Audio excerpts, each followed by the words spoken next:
Good morning, dear children. Today we are moving to a new chapter, Age of Industrialization. In this chapter, you will learn the history of Britain, the first industrial nation, and then India, where the pattern of industrial change was conditioned by colonial rule. The chapter begins with explaining scenario before the industrial revolution and how it changed over the times, terms of labor, settings of factories, etc. Some of the other topics explained in this chapter are industrialization in the colonies, industrial growth, market for goods, workers' life, etc. So, we can enter into the chapter. Welcome to a new chapter, Age of Industrialization.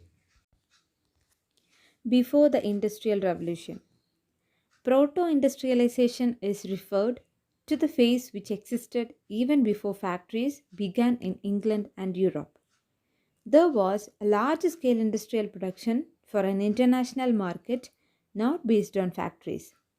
In the 17th to 18th century, merchants from Europe moved to countryside, supplying money to peasants and artisans, requesting them to produce for an international market. Merchants were restricted to expand their production within towns because the rulers granted different guilds in the monopoly right to produce the trade in specific products. In the countryside, poor peasants and artisans eagerly agreed so that they could remain the countryside and continue to cultivate their small plots. The proto industrial system was thus part of a network of commercial exchanges controlled by merchants.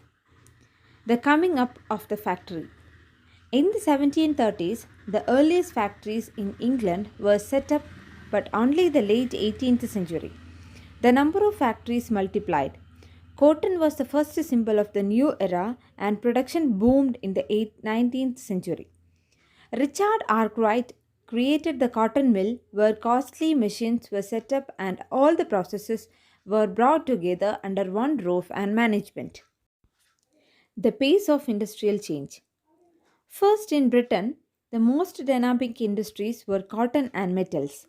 Cotton was the leading sector in first phase of industrialization up to 1840s, followed by iron and steel industry. Secondly, the new industrial found it difficult to displace traditional industries. Thirdly, the pace of change in the traditional industries was not set by steam powered cotton or metal industries, but they did not remain entire stagnant either. Fourth, the technological changes occurred slowly. James Watt improved the steam engine produced by Newcomen and patented the new engine in 1781. His industrialist friend Matthew Boulton manufactured the new model. Steam engines were not used in any of other industries until much later in the century. Hand labor and steam power. There was no shortage of human labor in Victorian Britain. Industrialists had no problem of labor shortage or high wage costs. Instead of machines, industries required large capital investment. The demand for the labor was seasonal in many industries. In all such industries where production fluctuated with seasons, industrialists usually preferred hand labor employing workers for the season. Life of the workers. The workers' life were affected by abundance of labor in the market. To get a job, workers should have existed new networks of friendship and kin relationship in a factory. Till the mid 19th century, it was difficult for workers to find job.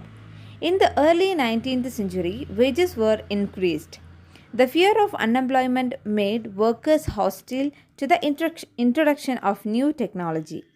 Spinning jenny was introduced in the woolen industry. After the 1840s, building activities intensified in the cities, opening up greater opportunities for employment.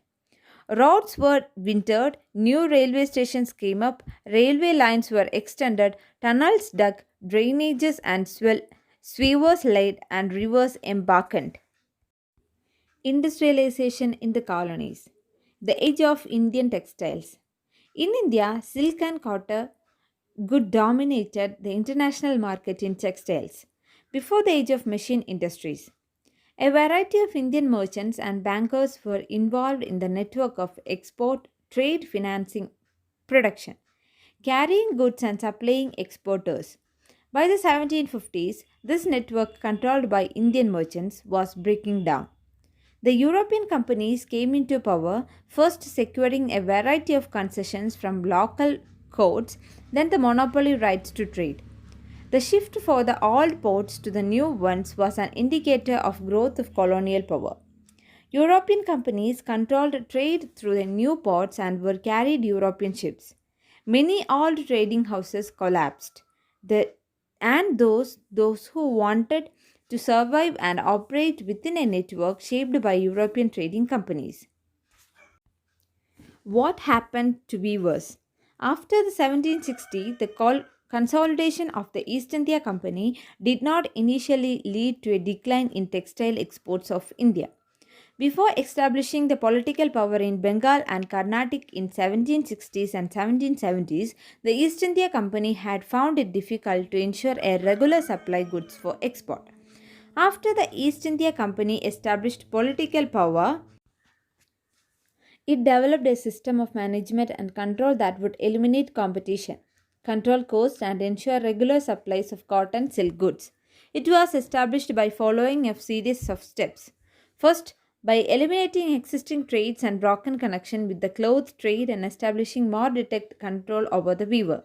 Second, by preventing company weavers from dealing with other buyers. The weavers were granted a loan to buy in raw materials once an order of placed. Weavers who took loans needed to hand over the cloth they produced to Gomasta. Weaving required the labor of the entire family, with children and women and all engaged in different stages of the process. Earlier, supply merchants had a very close relationship with weavers, but new Gomastas were outsiders with no social link with the village. In many places in Carnatic and Bengal, weavers set up in looms in other villages where they had some family relation. In other places, weavers, along with the village traders, revolted opposing the company to the officials. Over time, many weavers began refusing loans, closing down their workshops, and talking to in agricultural labor. By the turn of 19th century, cotton weavers faced a new setup of problems.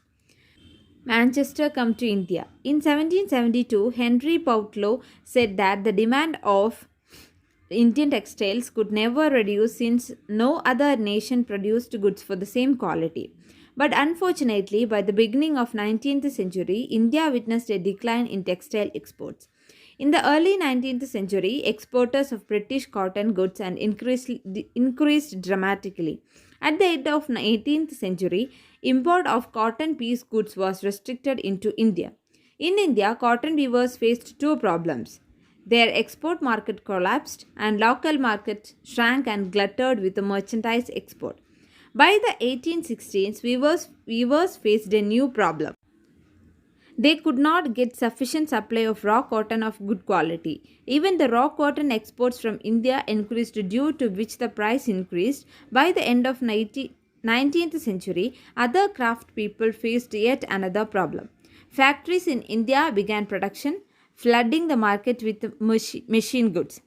So children, here comes to the end of this session. Later we can continue the chapter. Thank you children.